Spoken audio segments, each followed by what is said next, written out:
Why is free software important? What does free software mean? With software, there are just two possibilities. Either the users control the program or the program controls the users. The first case is free software, because in order for the users to control the program, they need certain freedoms. So if they have the freedoms, it's free software and the users control the program. If the users don't have these essential freedoms, if any part of one of them is missing, then the users don't effectively control the program, and the program therefore controls the users. But there's always somebody, the owner, that controls the program. And through the program, this entity exercises power over the users. So a non-free or proprietary program, which we also call user subjugating software, is an instrument of unjust power for one entity over whoever is foolish enough to use it. This is why non-free software is bad, why it shouldn't exist. Because it's the users that deserve to control their own computing, and not this owner. Now, if you don't know how to program, you might wonder, what good does this do for me? One of the four essential freedoms is the freedom to study and change the source code to make the program do your computing the way you wish. If you don't know how to program, well, if you're really strongly motivated, you could learn. But what if you're not so strongly motivated? Or what if you have no talent in that area? Well, then you're not going to exercise this freedom directly. But you could pay someone else to exercise it for you. People sometimes used to pay me to change free software for them. There are other I don't do this nowadays, other people do. And this is a free market. You can choose who to pay. Of course, it's got to be someone who wants the job, but you'll find people who want the job. And so this way, you can get the program changed as you wish. But suppose you don't even bother to do that. The fact that the users have control over the program collectively as well is helping every user all the time. Because the freedoms also include the freedom to redistribute copies with or without changes.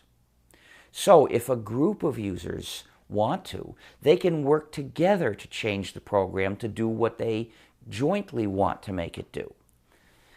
And they can do this because they're free to redistribute copies with their changes amongst themselves. And they're also free to distribute copies to the public too. So when they have a version they think is good to use, they can say to everyone, come get this, if they choose to. If you're a non-programmer and you're using a free program, then you didn't write it yourself. You got it from other people who developed it. And probably they use it too. Which means they don't want it to have any malicious functionalities. And as they from time to time look at parts of the source code, for whatever reason, to add a feature, to fix a bug, they're thinking about what this source code does, which means that they have a chance to notice if there's anything that hurts the users, whether intentional, someone put it in deliberately, or an accidental error, which is the usual case. And then they can fix it. So you benefit from the fact that the programmer users are making sure this program is safe for its users, for them. That makes it safe for you too. So with free software, users get to have control over their computing. But that assumes you do your computing by running a program in your computer, which is the way people did it generally 10 years ago, and still can do it if they think about this. But many people who aren't aware of this issue are being systematically lured into entrusting their computing to some server, a practice that we call software as a service, or SaaS. And that's why we say, don't SaaS me, because it's a fundamental mistake to ever use software as a service. If you let your computing be done by somebody else's server, then he controls your computing and you can't. It's that simple.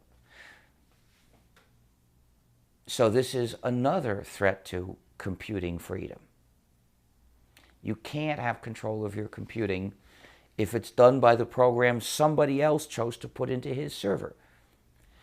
It's proper for him to have control over the software in his server. It's his computer. He should be able to decide what it does. But if he controls what his computer does, you can't control what his computer does. But it's even worse than that. Suppose we both use his service. Well, you can't possibly control it and at the same time I control it. You might want A and I want B. We can't both make this. It's impossible for you to make the software in that server do what you like and for me simultaneously to make it do what I like, unless we could put in different copies. If I could have my copy that I control and you could have your copy that you control, then it would be like old-fashioned time-sharing systems. And yeah, then we could both have control and use the same computer. But that's not what web services do. Free software means free as in freedom. We're not talking about price. We don't mean gratis software. Price is just a little detail, not important ethically. Free as in freedom software, Libre software, is defined by 4 essential freedoms that the user must have, that all users of software deserve to have. Freedom 0 is the freedom to run the program as you wish for whatever purpose. Freedom 1 is the freedom to study the source code of the program and change it so it does your computing as you wish. Freedom 2 is the freedom to make and distribute exact copies of the program when you wish. And freedom 3 is the freedom to make and distribute copies of your modified versions when you wish.